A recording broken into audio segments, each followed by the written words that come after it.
Tous les dimanches, des textes nous sont proposés qui proviennent tous de l'Ancien et du Nouveau Testament. Et parfois, les coupures de ces textes les rendent incompréhensibles. C'est à mes yeux ce qui arrive aujourd'hui pour la lecture de saint Paul apôtre aux Romains. En effet, Paul nous dit qu'il éprouve dans le cœur une grande tristesse, une douleur incessante. En effet, il est juif. Et ses frères juifs, qui ont reçu l'adoption, la gloire, les alliances, la loi, le culte, les promesses de Dieu, les patriarches, et qui ont vu en leur sein naître le Christ, se sont détournés de lui. Et c'est pour ça qu'il vit dans sa chair cette grande tristesse et cette douleur incessante.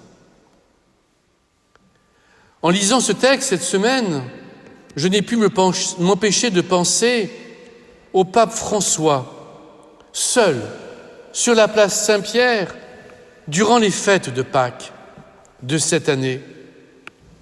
Dans ses yeux, on voyait une grande tristesse, et dans son cœur devait se trouver une douleur immense, non seulement parce que la place Saint-Pierre était vide à cause de ce méchant virus, mais aussi face à la situation de l'Église.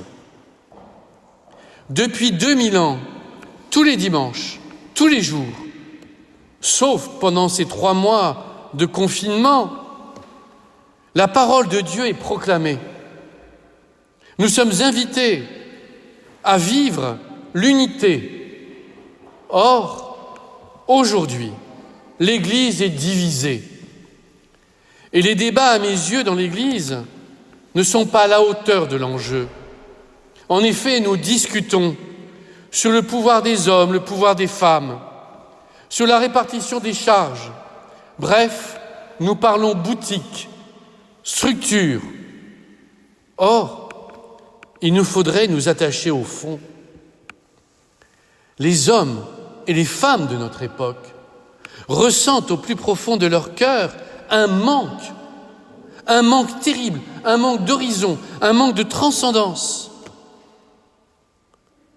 Et tout à l'heure, alors que je célébrais à Notre-Dame, 2 jeunes se sont assis juste au bout de l'allée centrale, sur les marches. Ils sont restés assis durant toute la célébration, visiblement loin du culte chrétien. Et pourtant, quand je me suis rapproché d'eux, l'un et l'autre pleuraient. Je leur ai demandé s'ils étaient chrétiens, ils m'ont répondu non. Mais nous avons été touchés par ce que nous avons vu et entendu. Eh bien voilà l'enjeu. L'enjeu, ce n'est pas une répartition des pouvoirs. L'enjeu, c'est de toucher les cœurs.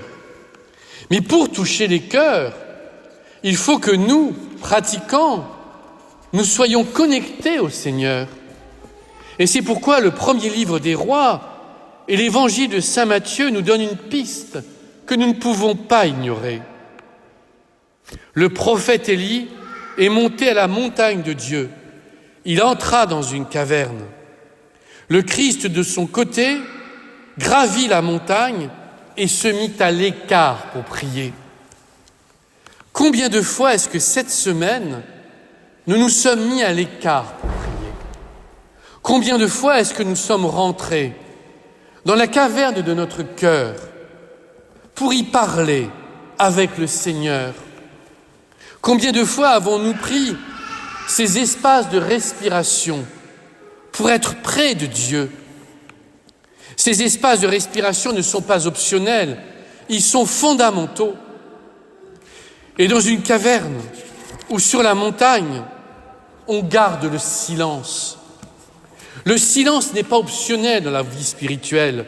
Le silence est fondamental, parce que c'est dans le silence que Dieu parle. Or, nous aimons le bruit, même pendant nos célébrations. Le cardinal Sarrat pointait du doigt des célébrations trop bruyantes. où tout se passe à l'extérieur et non à l'intérieur. Il nous faut aimer le silence. Il nous faut aimer ces retours dans notre cœur où Dieu se trouve. Alors certains diront, mon Père, vous oubliez le monde, vous nous repliez sur nous-mêmes. Discours passé, témoin d'un mauvais équilibre. Les sœurs en sont les témoins en tant que bénédictines. Ora et labora, prie et travail. La prière est première, le travail vient ensuite. Alors, regardons notre cœur. Sommes-nous, tout au long de la semaine, sans être bénédictines ou bénédictins, dans le ora et labora? Y a-t-il un bon équilibre? Est-ce que nos actions trouvent leur fondement dans cette prière, dans ce cœur à cœur avec le Christ? Alors, soyons certains que si tous les chrétiens redeviennent réellement des êtres de prière, eh bien le monde sera transformé. Cela ne tient qu'à nous, à chacun d'entre nous, de faire ses choix.